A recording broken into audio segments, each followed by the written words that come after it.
Class में ये सब चीजें बता दूंगी भाई, एग्जामिनर क्वेश्चंस कहाँ से उठाता है, या इसी क्लास में अगर टाइम बचा तो मैं बता दूंगी, वो टॉपिक्स आप जरूर क्लियर कर लेना अपने, ठीक है। तो ज्यादातर जहां से मैं बताऊंगी एग्जामिनर वहीं से क्वेश्चन उठाता ही उठाता है, वो टॉपिक्स आप अपने अच्छे से स्ट्रॉन्ग कर लेना, खुद से भी, क्लासेस से भी, क्वेश्चन प्रैक्टिस से भी, रिविजन से भी, ठीक है। ओके, तो भाई देखो ये वाला एग्जाम आप सबके लिए इतना इंपॉर्टेंट है कि इसी बारे में क्लियर करो, अगली बार का झंझट ही खत्म। देखो होता क्या, परीक्षण क्या होता है, टेस्ट एक टूल होता है, टूल होता है। तरीका, मापन का तरीका क्या होता है भाई, उपकरण होता है, उपकरण, यानी कि मापने का तरीका, किस तरीके से हम क्वालिटी को मापेंगे, ठीक है, ये तरीका हो गया। जैसे टेस्ट लिया, टेस्ट में मार्क्स दे दिए, मार्क्स देने को बोला जाता है क्या, मेजरमेंट, यानी कि स्कोरिंग, जब हम स्कोर कर देते हैं, ये क्या होता है, स्कोरिंग, अंकन करना, यानी कि जब हम टेस्ट के बाद अंक दे देते हैं उसको बोला जाता है मेजरमेंट, मेजर कर दिया हमने उसको, ठीक है। इसका क्या होता है, न्यूमरल बताता है, ये हमारा न्यूमरल होता है अंकों में। जब हम टेस्ट के द्वारा किसी क्वालिटीज को मापते हैं और जब हम उसको अंकों में शो करते हैं तो वो क्या हो गया, हमारा मेजरमेंट, ठीक है। नेक्स्ट है भाई असेसमेंट। असेसमेंट का मतलब होता है मापने के बाद कमेंट या फीडबैक करना, कमेंट या फीडबैक करना। अभी मैं बताऊंगी कैसे। देखो जैसे कि हमने मापन किया, मापन के बाद जो अंक आए, अंक के आधार पर हमने बच्चों को जो फीडबैक दिया उसको बोला जाएगा असेसमेंट। और मूल्यांकन क्या होता है, फाइनल प्रोडक्ट होता है हमारा, फाइनल जजमेंट, फाइनल प्रोडक्ट भी हम इसको बोल सकते हैं, फाइनल जजमेंट भी हम इसको बोल सकते हैं, ठीक है, या फाइनल रिजल्ट, ग्रेडिंग, वैल्यू देना, वैल्यूइंग, ये सब जब हम करते हैं तो उसको बोला जाता है इवैल्यूएशन। देखो भाई मोहम्मद जी, आप कह रहे हो मैम लास्ट में 5 क्वेश्चन इंपोर्टेंट करवा या करो, मैं सारे क्वेश्चन कराऊंगी, पहले टॉपिक्स कंप्लीट होंगे, इन्हीं टॉपिक्स के ऊपर इतने क्वेश्चन कराऊंगी बहुत सारे, तो आप लोगों को उसकी टेंशन नहीं लेनी, जो अभी चल रहा है क्लास में उसकी टेंशन लेनी है, ठीक है। देखो अब क्या होता है, जैसे मैंने आपका टेस्ट हुआ, टेस्ट हुआ, टेस्ट में नंबर मिले, टेस्ट में नंबर मिले, 3 स्टूडेंट थे, ए बी सी, 10 में से इसको मिले 5, इसको मिले 8, ठीक है। देखो इसको मिले 3, इसको मिले 5, इसको मिले 8, तो ये क्या हो गया, मापन, मतलब हमने उसको अंक दे दिए, अंकन की प्रक्रिया को बोला जाता है मापन सिर्फ। अब उसके बाद जब हमने फीडबैक दिया भाई, हम ऐसे बोल रहे हैं कि भाई ए को थोड़ी ज्यादा मेहनत करने की जरूरत है, ठीक है, बी बी अगर थोड़ी और मेहनत करेगा तो वो जो और ज्यादा अच्छा कर सकता है, सी ने अच्छा किया है पर अगर उसको और मेहनत भी, वो अच्छा कर रहा है और अपनी ऐसे ही मेहनत करता रहे तो उसके और अच्छे नंबर भी आ सकते हैं।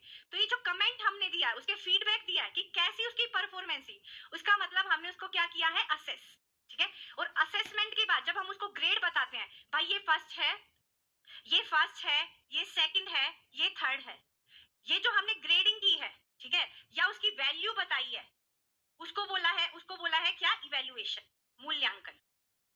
इनमें अगर डिफरेंस ना समझ में आया तो एक बार बता दो। आज का टॉपिक है इवैल्यूएशन, असेसमेंट, मेजरमेंट, ठीक है। चलो इन दोनों में किसी को डिफरेंस ना समझ में आया, अभी हम आगे भी पढ़ेंगे, ठीक है। देखो आई थिंक सबको ये तो क्लियर हो गया होगा, टेस्ट, टेस्ट है मतलब मापन का तरीका। एक दूसरा एक एग्जांपल ले लो, जैसे कि क्या है, एक और एग्जांपल ले लेते हैं, स्पीच कंपटीशन है, एक स्पीच कंपटीशन है, नेक्स्ट पेज पे आ जाते हैं। स्पीच कंपटीशन हुआ, स्पीच कंपटीशन तो एक हो गया टूल, उपकरण, ठीक है। अब इससे माप, 3 बच्चे थे ए बी सी, 3 बच्चे थे, 10 में से इसको मार्क्स मिले भाई 4, इसको मिले 5, इसको मिले 8, तो ये क्या हो गया, नंबर देने की प्रक्रिया, मापन मींस मेजरमेंट। अब हमने बताया कि ए ने अच्छा बोला, ए ने कहा अच्छा नहीं बोला, क्या अच्छा नहीं बोला, क्या अच्छा बोला, जो हमने कमेंट किया, इसने थोड़ा सा भी एक्सप्रेशन में कमी डाली, ठीक है, इसने अपने आइडियाज को सीरीज में रिप्रेजेंट नहीं किया, जो फीडबैक मिला, ये क्या हुआ, असेसमेंट, ठीक है। अब बी का बताया, बी ने ठीक ठाक किया, ए ने अच्छा किया, ठीक है, ए ने क्या किया, अच्छा परफॉर्म किया, तो जो ये फीडबैक मिला है इसको बोला जाएगा आकलन। अब आकलन के बाद हम बताएंगे कि भाई फर्स्ट कौन था,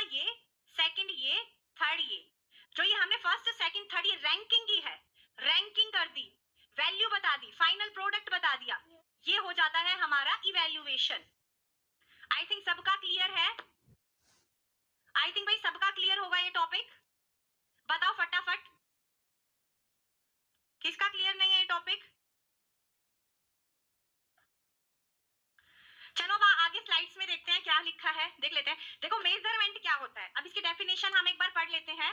मेजरमेंट होता है डिनोटिंग समथिंग एज क्वांटिटी, यानी कि किसी वस्तु को मात्रा के रूप में, किसी वस्तु को मात्रा के रूप में प्रकट करना। ये कैसा प्रोसेस होता है? क्वांटिटेटिव, ठीक है।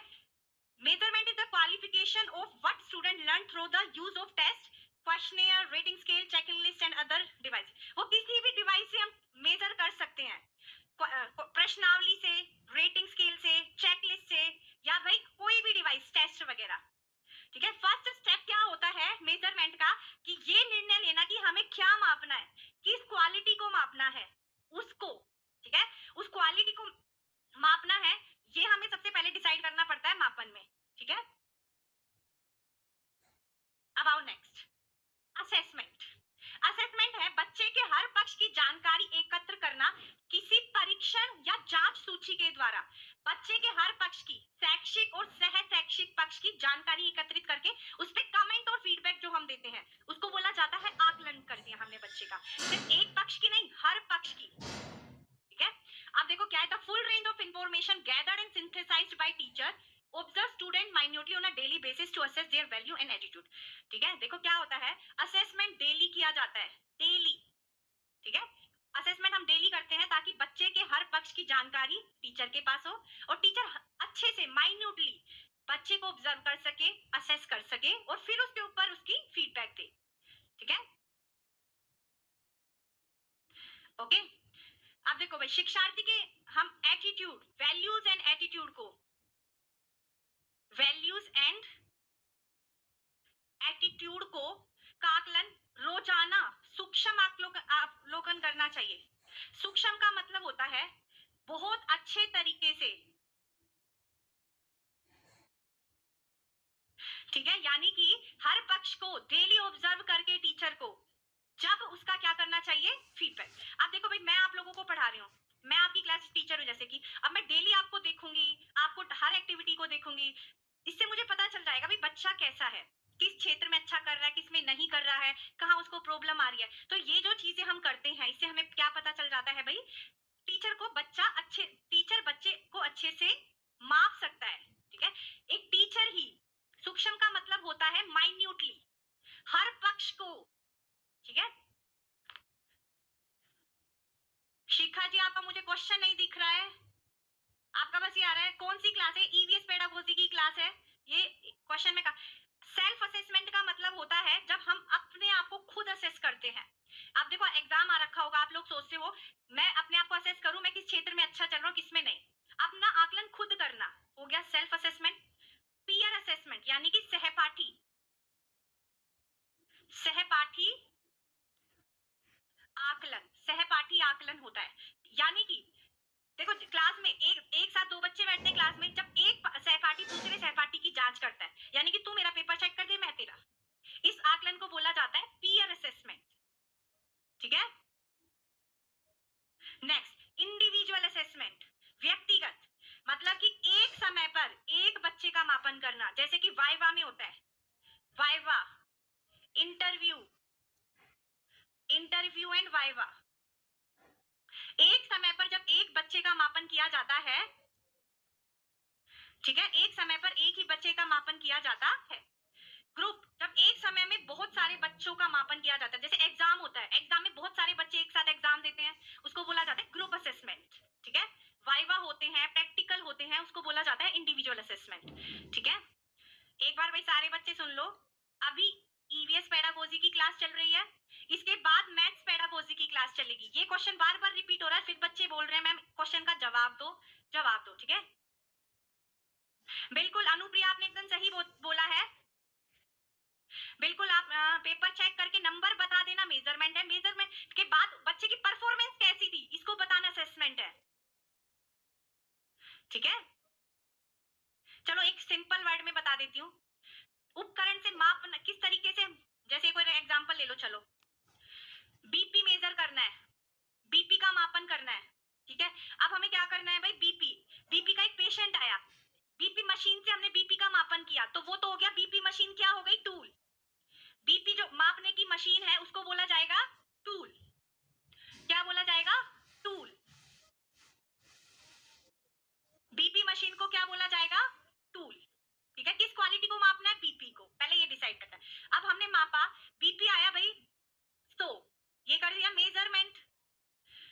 कर दिया, मेजरमेंट। फिर सो आया तो हमने बोला भाई आपको कोई मेडिसिन की जरूरत नहीं है, आपका बीपी ठीक है, आपका बीपी क्या है, ठीक। हमने उसको फीडबैक दिया कि आपका बीपी ठीक है, तो ये क्या किया है, उसका असेसमेंट, उसको फीडबैक दिया है कि आपका बीपी ठीक है। फिर उसको बताया कि आप स्वस्थ हैं, आप स्वस्थ हैं, आपको कोई मेडिसिन लेने की जरूरत नहीं है, कोई टीके की जरूरत नहीं है, तो इसका मतलब उसको क्या किया, स्वस्थ बता दिया, इवैल्यूएशन। स्वस्थ बताना क्या हो गया, इवैल्यूएशन। ठीक है, ओके। चलो भाई आगे करते हैं, नेक्स्ट। हाँ, अब होता है स्कोलास्टिक असेसमेंट। देखो भाई असेसमेंट दो तरीके से होता है, एक बार मैं वैसे बता देती हूँ। असेसमेंट दो तरीके से होता है। असेसमेंट कितने तरीके से होता है, आकलन दो बारी। एक तो होता है formative, formative assessment, formative assessment यानी कि रूपात्मक, रूपात्मक या रचनात्मक, रचनात्मक आकलन। एक होता है ये, एक दूसरा होता है, उसको क्या बोला जाता है, सम्मेटिव, सम्मेटिव असेसमेंट। असेस, यहां से क्वेश्चन जरूर आएगा एक, ठीक है, यानी कि संकलनात्मक या योगात्मक, या योगात्मक आकलन, ये अलग अलग नाम है। ठीक है, यहां से क्वेश्चन जरूर आएगा। ठीक है, देखो असेसमेंट का मतलब होता है जब हम कमेंट और फीडबैक देते हैं उसकी परफॉर्मेंस पे, इसका मतलब हमने असेस किया है। अब असेस करने के बाद उसकी वैल्यू बता देना, फाइनल रिजल्ट बता देना। जैसे एक टेस्ट लिया, टेस्ट के बाद नंबर बताए, मेजरमेंट, मेजरमेंट के बाद भाई क्या उसकी परफॉर्मेंस के बताया, भाई आपको मेहनत करने की जरूरत है नहीं है, असेसमेंट। असेसमेंट के बाद बता दिया फाइनल रिजल्ट, आप पास है या फेल है, वो हो गया इवैल्यूएशन। ठीक है, ओके। अब आते हैं नेक्स्ट। फॉर्मेटिव का मतलब होता है वो वाला असेसमेंट जो डेली किया जाता है। एक तो इसको बोला जाता है इनफॉर्मल असेसमेंट। ये कैसी असेसमेंट होती है, इनफॉर्मल, इनफॉर्मल यानी अनौपचारिक। ये जो असेसमेंट होती है अनौपचारिक तरीके से होती है, और ये डेली होता है। टीचर जब डेली बेसिस पे असेस करता है, डेली बेसिस यानी कि जब डेली टीचर बच्चे का असेस करता है, ओके, इसको और क्या बोला जाता है, assessment for learning, assessment for learning इसको बोला जाता है। अधिगम के लिए आकलन, कई बार क्वेश्चन आ जाता है, अधिगम के लिए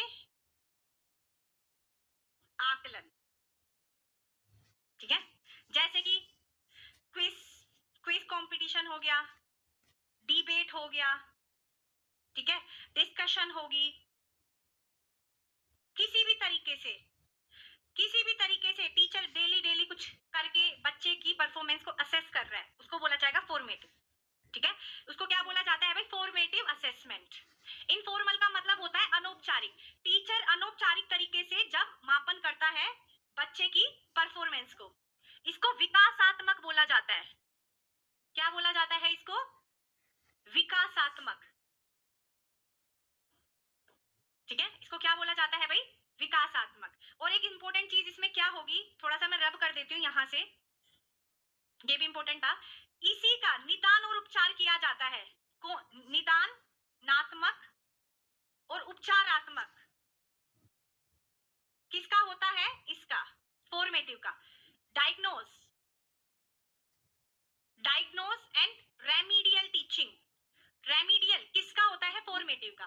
टीचर डेली अपने बच्चे को देखता है, ऑब्जर्व करता है, किसी भी तरीके से मापता है। ठीक है, उससे माप के बच्चों की कमियों का पता चल जाता है, हाँ भाई बच्चों को ये समझ में नहीं आ रहा है। अब टीचर को पता चला बच्चे को ये समझ में नहीं आ रहा है, फिर उसको समझाकर उसकी परफॉर्मेंस बढ़ा देता है। ठीक है, तो किससे परफॉर्मेंस बढ़ती है, इससे, इसीलिए इसको क्या बोला जाता है, रचनात्मक। इससे परफॉर्मेंस इंक्रीज होती है, परफॉर्मेंस इंक्रीज होती है। ठीक है, परफॉर्मेंस को हम माप सकते हैं। निदान और उपचार भी किया जा सकता है, यानी कि पहले हम पता लगाएंगे कि बच्चे को क्या समझ में नहीं आया, फिर नहीं आया है उसके कारणों का पता लगाएंगे, किस वजह से समझ में नहीं आया, उसको बोला जाता है डायग्नोस्टिक, यानी कि निदान करना। अब निदान के बाद उपचार करना, जो चीज नहीं समझ में आई उसको समझाना। तो इससे बच्चे की लर्निंग बढ़ती है। लर्निंग क्या होती है? बढ़ती है बच्चे की लर्निंग, बच्चे की लर्निंग बढ़ती है। ठीक है, तो यहां से क्वेश्चन कई बार आ जाता है। ठीक है, आप बिल्कुल टेंशन मत लो भाई। किरण, ऐसा इतना मैं बता देती हूँ कि पेपर दोगे ना, सोचोगे मैम कि आपने जो पढ़ाया था ना वही आया है। ठीक है, इतना मेरा काफी एक्सपीरियंस है। ठीक है, तो आप लोग जब एग्जाम दोगे ना, इतना देखना जितना पढ़ाया उससे कितने क्वेश्चन आएंगे, और जो मैं लिख रही हूँ ना और बोल रही हूँ उन्हीं में से ही बहुत सारे क्वेश्चन आप लोगों के आ जाएंगे। ठीक है, तो आप पढ़ने पे ध्यान दो। ठीक है, अब आ जाओ नेक्स्ट। इसको बोला, देखो ये इनफॉर्मल था, ये कैसा है? फॉर्मल। ये किस तरीके से होता है? औपचारिक। औपचारिक, जिसमें सब कुछ फिक्स होता है। इसी को बोला जाता है क्या? Achievement test. अचीवमेंट टेस्ट, उपलब्धि परीक्षण। उपलब्धि परीक्षण किसको बोला जाता है? इसको। ये साल में 1 या 2 बार होता है। साल में 1 या 2 बार। ठीक है, इसको बोला जाता है paper pen test. Paper pen test. इसको टर्म टेस्ट के नाम से भी जाना जाता है। Term test. ठीक है, इसको बोला जाता है assessment of learning. Assessment of learning, यानी कि अधिगम का आकलन। अधिगम का आकलन। ठीक है,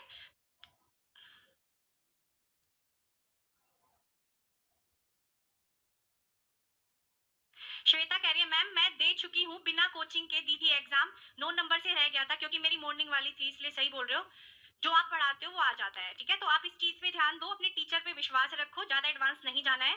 ठीक है, तो इतना होता है भाई, जो हम पढ़ाते हैं ना उसी से ही एग्जाम आता है। ठीक है, तो जो टॉपिक मैं कराऊंगी आज क्लास के लास्ट में, आप लोगों को ये भी बता के जाऊंगी इसी क्लास के लास्ट में कि कहां कहां से क्वेश्चन आते हैं, एग्जामिनर उठा लेता है, तो आज ही बता के जाऊंगी, या तो इस क्लास के एंड में या अगली क्लास के किसी में भी बताऊंगी। ठीक है, आप देखो ये होता है टेस्ट डेली डेली। टीचर जब डेली अपने बच्चों का मापन करता है, उसको पता चलता है भाई बच्चा को इस क्षेत्र में दिक्कत आ रही है, इस क्षेत्र का दिक्कत का पता लगाकर उसको टीचर दूर कर देता है, जिससे बच्चे की परफॉर्मेंस बढ़ जाती है। और ये इनफॉर्मल तरीके से होता है। ठीक है, इससे बच्चे की परफॉर्मेंस बढ़ती है, इससे बच्चे की परफॉर्मेंस का मापन होता है। ठीक है, उससे क्या, और ये डेली होता है, ये साल में 1 या 2 बार। जो फाइनल एग्जाम होते हैं ऐसे होते हैं, वो 2 बार होते हैं, या तो सितंबर अक्टूबर में या मार्च में। उससे हमें क्या पता चलता है? हमारी अचीवमेंट कितनी हुई है। ठीक है, इसीलिए इसको क्या बोला जाता है? Achievement test, paper pen test, term test. ये साल में 1 या 2 बार होता है। समेटिव असेसमेंट को, समेटिव असेसमेंट जो होता है उसका निदान और उपचार नहीं किया जा सकता। समेटिव असेसमेंट का निदान और उपचार नहीं किया जाता, क्योंकि इससे हम क्या होता है, या तो पास होते हैं या फेल होते हैं।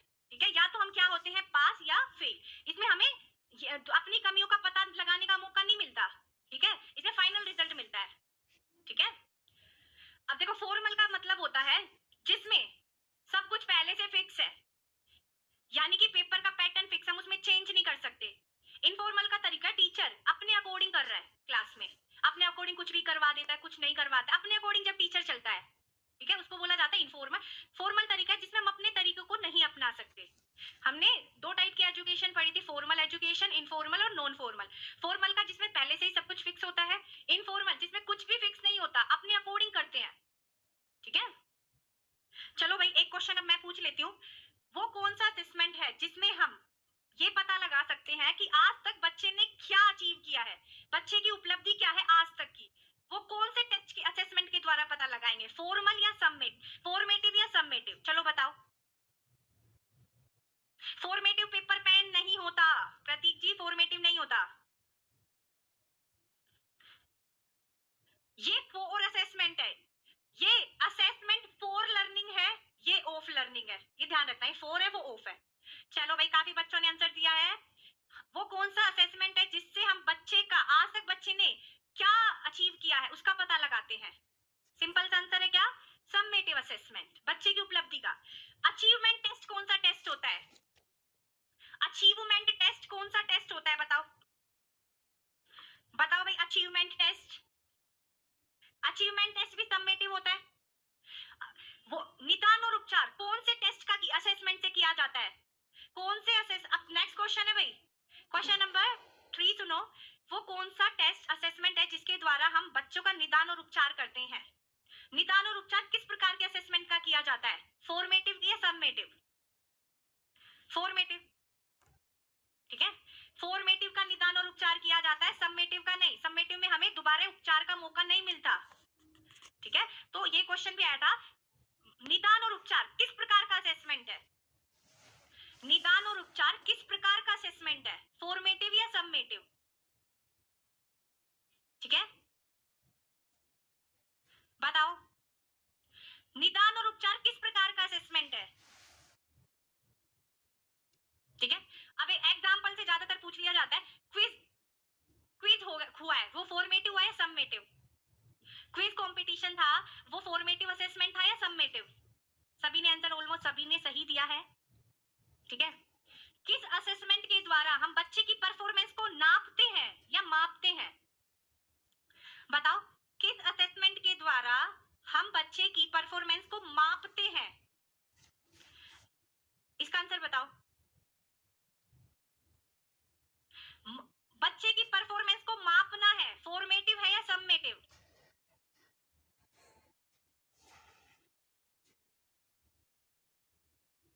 इसका आंसर है भाई सबमेटिव। बच्चे की परफॉर्मेंस को मापना, अचीवमेंट, क्या अचीव किया है, इसका आएगा summative.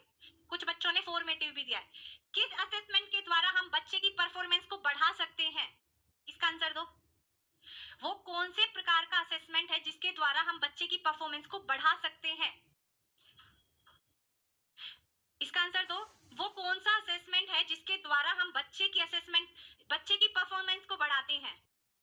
The answer is correct, सबने सही दिया, फॉर्मेटिव।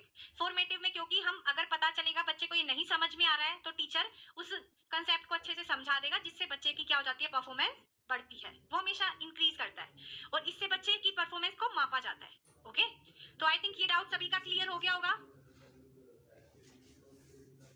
चलो अब आगे बढ़ते हैं भाई, क्या लिखा है देख लेते हैं। Formative, it is an integral part of teaching learning process. ये जो है टीचिंग शिक्षण अधिगम प्रक्रिया का अभिन्न अंग है, ये डेली होता है, ठीक है। इवैल्यूएशन इन करिकुलम, एक मिनट रुक जाओ भाई थोड़ा सा। इवैल्यूएशन इन करिकुलम, इसका दूसरा नाम एक और है पाठ्यचर्या में मूल्यांकन। जब हम पढ़ाते समय मूल्यांकन करते हैं उसको बोला जाता है formative. With in performance in evaluation, यानी कि निष्पादन के दौरान इवैल्यूएशन करते करते जब हम बच्चे को इवैल्यूएट करते हैं उसको बोला जाता है फॉर्मेटिव। यह आकलन प्रतिदिन होता है, डेली बेसिस पे होता है, इसमें निदान व उपचार होता है, इससे लर्निंग बढ़ती है। ये प्रोग्रेसिव होता है, प्रगतिशील यानी कि विकासात्मक, इसमें गहन अध्ययन होता है, डीपली स्टडी, बच्चे को अच्छे से समझने के लिए, ठीक है। Unit test, debate, question, feedback, criteria reference test बोला जाता है इसको, क्या, क्राइटेरिया रेफरेंस टेस्ट, ठीक है। संदर्भित निष्कर्ष परीक्षा का प्रयोग, प्रोसेस ओरिएंटेड होता है क्योंकि ये ड्यूरिंग प्रोसेस किया जाता है, पढ़ाने के दौरान, इसलिए इसको प्रोसेस ओरिएंटेड बोला जाता है। मेजरमेंट का मतलब है कि नंबर देने की प्रक्रिया को बोला जाता है मेजरमेंट। नाउ नेक्स्ट, समेटिव होता है, यह आकलन साल में 1 या 2 बार होता है, ठीक है। इवैल्यूएशन ऑफ करिकुलम होगा भाई, इसका इवैल्यूएशन ऑफ करिकुलम, पाठ्यचर्या का मूल्यांकन, सॉरी, पोस्ट डॉक परफॉर्मेंस, यानी कि परफॉर्मेंस के बाद किया जाता है मेजर करने के लिए, बच्चों की उपलब्धि को मापना, इससे रिजल्ट बनता है। टेस्ट लेंगे, नंबर आएंगे, उससे रिजल्ट बनाया जाता है। रिजल्ट कौन से टाइप के असेसमेंट से बनता है? सबमेटिव से।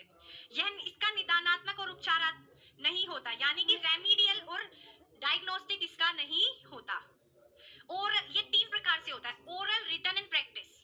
इसमें क्या होता है, कैटेगराइजेशन, मतलब कि हम इसको कैटेगराइज कर देते हैं, बच्चा ये एवरेज है, बिलो एवरेज है, ये इंटेलिजेंट है या सुपीरियर है, इससे हम कैटेगराइजेशन करते हैं, ठीक है। इसमें ऊपरी तरीके से अध्ययन किया जाता है, डीपली नहीं। डीपली का मतलब हुआ जब हम बच्चे के हर पक्ष को मापते हैं, पर इससे सिर्फ बच्चे के संज्ञानात्मक पक्ष को मापा जाता है। सिर्फ क्या? संज्ञानात्मक, कोग्निटिव। जो टेस्ट देगा, टेस्ट से बच्चे के नंबर आएंगे, उससे कोग्निटिव पार्ट को ही मापा जाता है। इसलिए इसको सुपरफिशियल स्टडी बोला जाता है। स्टैंडर्डाइज टेस्ट भी बोला जाता है। स्टैंडर्डाइज टेस्ट, अचीवमेंट टेस्ट को ही क्या बोला जाता है? Standardise test. अभी हम आगे बढ़ेंगे। ये प्रोडक्ट ओरिएंटेड है, यानी कि प्रोडक्ट जब तैयार हो जाता है। और इससे पिछले वाला क्या था? Process oriented. ये बात ध्यान रखना। हाँ, एक आधी स्पेलिंग भाई रॉन्ग हो जाती है तो वो आप लोग देख लेना, टाइपिंग में मिस्टेक हो जाती है, इतने पढ़े लिखे आप होंगे। आप देखो, 4 आकलन के 4 प्रतिमान होते हैं। इनसे क्वेश्चन आता है assessment for learning. Assessment for learning ही क्या होता है? Formative assessment. फॉर्मेटिव असेसमेंट को क्या बोला जाता है?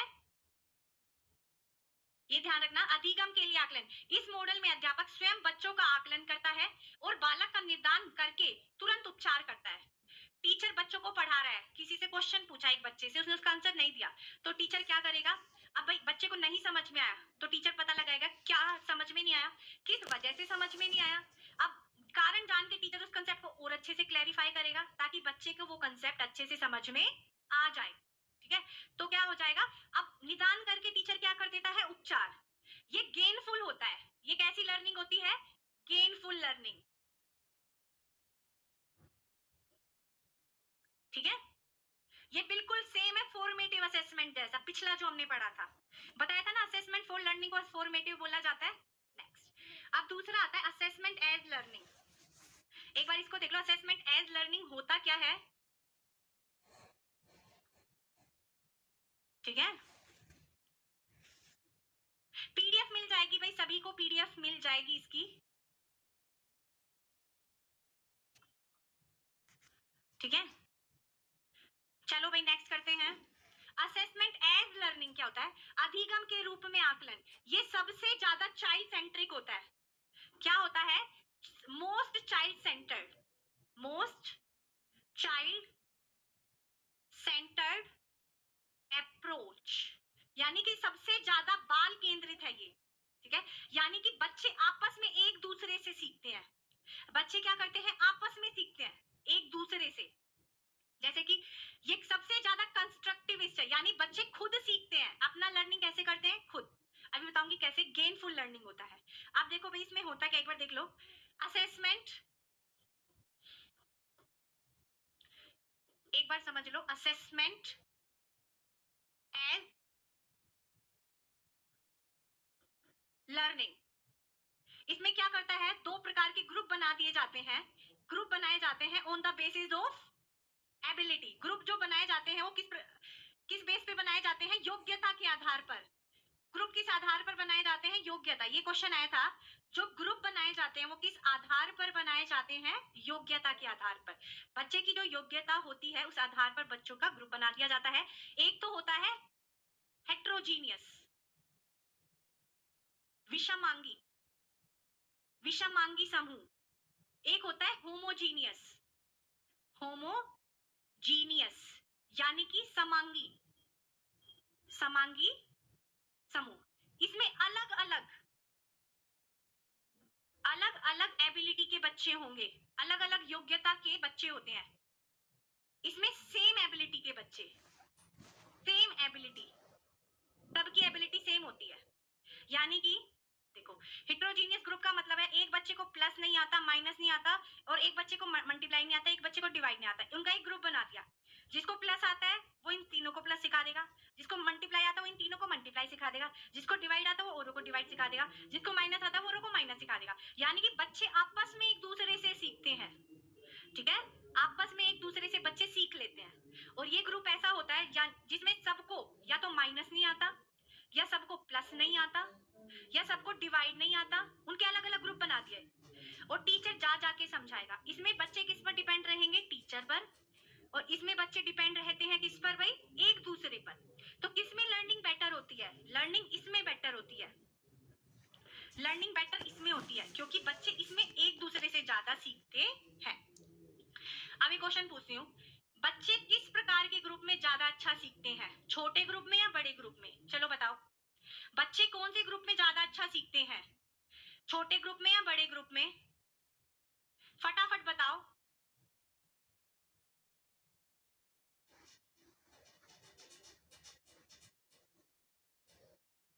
हाँ, ग्रुप जब छोटा होता है तो बच्चे ज्यादा सीखते हैं, क्योंकि सब एक्टिव रहेंगे। अगर ग्रुप बड़ा हो गया तो 2-4 बच्चे तो एक्टिव रहेंगे और सारे ना अपने आप को हाईलाइट नहीं करते।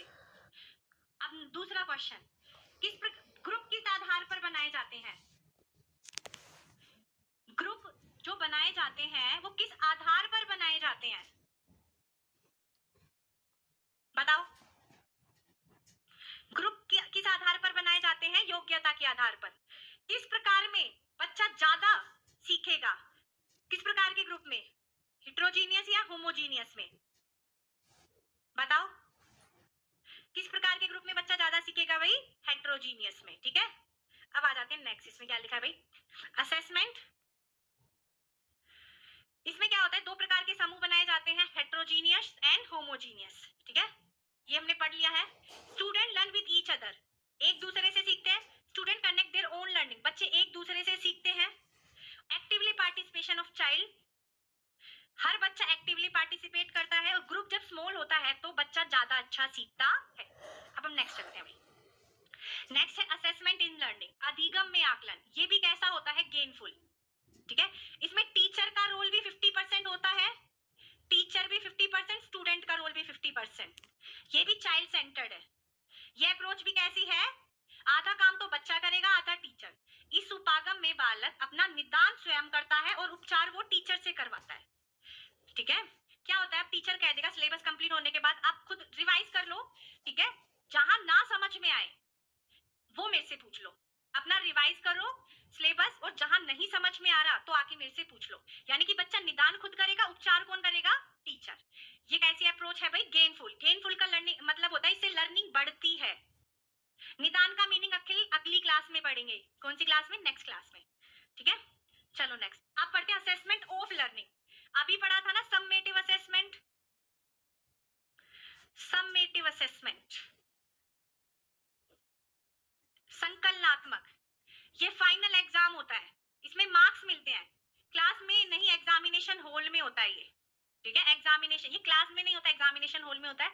और ये क्या है? Painful learning. ये पेनफुल इसलिए होता है क्योंकि इसमें या तो फेल होंगे या पास होंगे। ठीक है, फेल हो जाते हैं इसमें कई बारी बच्चे, तो इसको क्या बोला जाता है? इसको क्या बोला जाता है? पेनफुल। ठीक है, और ये एग्जामिनेशन हॉल में होते हैं, इसीलिए इसको अचीवमेंट टेस्ट भी बोला जाता है। Achievement test. इसका निदान और उपचार नहीं होता, निदान और उपचार नहीं होता। ठीक है, देखो हमने क्या क्या पढ़ा है आज, बता देती हूँ। पहले तो पढ़ा है मेजरमेंट क्या होता है, उसके बाद असेसमेंट का मतलब। असेसमेंट दो प्रकार से होता है, फॉर्मेटिव एंड समेटिव। फिर 4 मॉडल्स होते हैं असेसमेंट के। कौन कौन से? Assessment for learning, assessment as learning, assessment in learning और असेसमेंट ऑफ लर्निंग। ठीक है, असेसमेंट ऑफ लर्निंग, ये 4 मॉडल्स होते हैं, ये हम कंप्लीट कर चुके हैं। एफए और एसए भी हम उनको बोल सकते हैं। एग्जाम के टाइप हम पढ़ेंगे अभी, नेक्स्ट क्लास में पढ़ेंगे भाई। ठीक है, हाँ, अब कमेंट देख लेती हूँ भाई। चलो फटाफट, कोई डाउट है तो पूछ लो भाई।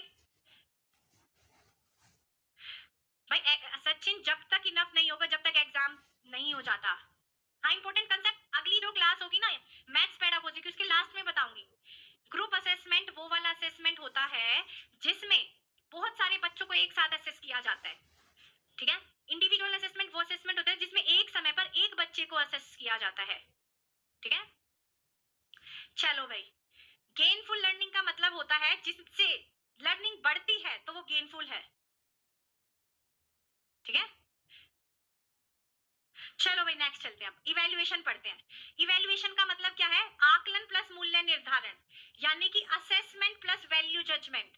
ये क्वांटिटेटिव प्लस क्वालिटेटिव प्रोसेस होता है, ये आ जाता है। ठीक है, इवैल्यूएशन का मतलब होता है the process of determining value और वर्थ एनीथिंग, किसी का मूल्य व कीमत, मूल्य व कीमत मालूम मालूम करने की प्रक्रिया। A process of marking, making judgement, assigning value और deciding worth of student performance. देखो भाई, इवैल्यूएशन जो होता है ना बिल्कुल आखिरी तक चलता है।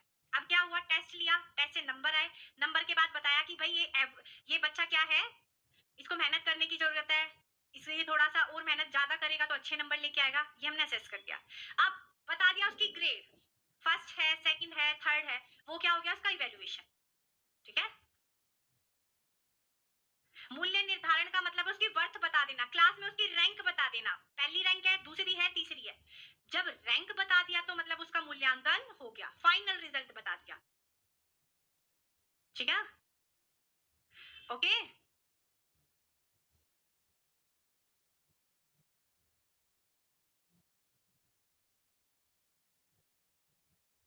कोई दिक्कत है भाई, पूछ लो अब। असेसमेंट, सारे कमेंट दिख रहे हैं भाई। असेसमेंट एज लर्निंग, हाँ बिल्कुल भाई, अनुप्रिया बिल्कुल बोल सकते हैं। असेसमेंट एज लर्निंग में पीयर लर्निंग होती है। ठीक है, पीयर लर्निंग होती है। ओके, अब आ जाओ, मूल्यांकन कैसा होता है? कंटिन्यूअस एंड कॉम्प्रिहेंसिव, सतत एवं व्यापक। यानी कि सतत का मतलब है डेली करना। हम बच्चे को जब ज्यादा अच्छे से समझ पाते हैं जब हम बच्चे को डेली असेस करते हैं। ठीक है, और देखो सतत का मतलब है मूल्यांकन पूरे साल अर्थात प्रतिदिन होना चाहिए। ठीक है, हर क्वालिटी का होना चाहिए। ओके, डेली असेसमेंट का मतलब है कंटिन्यूअस। अब दूसरा वर्ड इसमें आता है कॉम्प्रिहेंसिव, व्यापक। यानी कि बच्चे के व्यक्तित्व के शैक्षिक और सह शैक्षिक पक्ष दोनों का मूल्यांकन करना क्या हो जाता है? इवेल्युएशन। स्कोलास्टिक और कोस्कोलास्टिक, देखो शैक्षिक पक्ष का मतलब होता है, शैक्षिक पक्ष का मतलब होता है जो बैग से रिलेटेड है, पढ़ने लिखने से रिलेटेड, बैग वाली चीजें शैक्षिक हो गई। बैग के अलावा कोई भी चीज आई, खेलना कूदना गाना, ठीक है, डांसिंग, कोई भी एक्टिविटी जो स्कूल में होती है उसको बोला जाता है कोस्कोलास्टिक। पाठ्य सहगामी क्रियाएं, इन दोनों का मेजरमेंट होना चाहिए, तभी हम बच्चे को अच्छे से असेस कर पाते हैं। ठीक है, तो ये बात क्लियर है। कंप्रीहेंसिव का मतलब है जब बच्चे के हर पक्ष का मापन किया जाता है, शैक्षिक और सह शैक्षिक, तब बोला जाता है उसका व्यापक मूल्यांकन हुआ है। और एक एक क्वेश्चन पूछ लेती हूँ, चलो एक क्वेश्चन पूछ लेती हूँ। एक एग्जाम, एक टीचर ने एग्जाम बनाया, एक टीचर बच्चे को डेली प्रतिदिन माप रहा है, वो क्या कर रहा है? वो इवेल्युएशन कंटिन्यूअस है या कॉम्प्रिहेंसिव? बताओ। एक बच्चा, एक टीचर बच्चे को डेली ऑब्जर्व कर रहा है, वो किस प्रकार का इवेल्युएशन है? कंटिन्यूअस है या कॉम्प्रिहेंसिव? कंटिन्यूअस, बिल्कुल ठीक है। एक टीचर बच्चे के सिर्फ शैक्षिक पक्ष की जांच कर रहा है, तो वो उसमें किस चीज की कमी है? व्यापकता की या कंटिन्यूटी की? एक टीचर बच्चे के सिर्फ शैक्षिक पक्ष की जानकारी एकत्रित कर रहा है, तो उसमें किस प्रकार का कमी है? कंप्रीहेंसिवनेस या कंटिन्यूटी? कंटिन्यूअस, बिल्कुल सही, कॉम्प्रिहेंसिव। ठीक है, एक टीचर अगर बच्चे के सभी पक्षों को माप रहा है तो वो क्या कर रहा है? कॉम्प्रिहेंसिव है। ओके भाई, सभी ने सही आंसर दिया है। ऑलमोस्ट आज जितने क्वेश्चन मैंने पूछे सभी ने अच्छे दिए हैं। थोड़ा सा टाइम बचा है तो आप अपना कोई भी डाउट मेरे से ले सकते हो। कोई आज की क्लास में कंसेप्ट ऐसा है जो ना समझ में आया हो?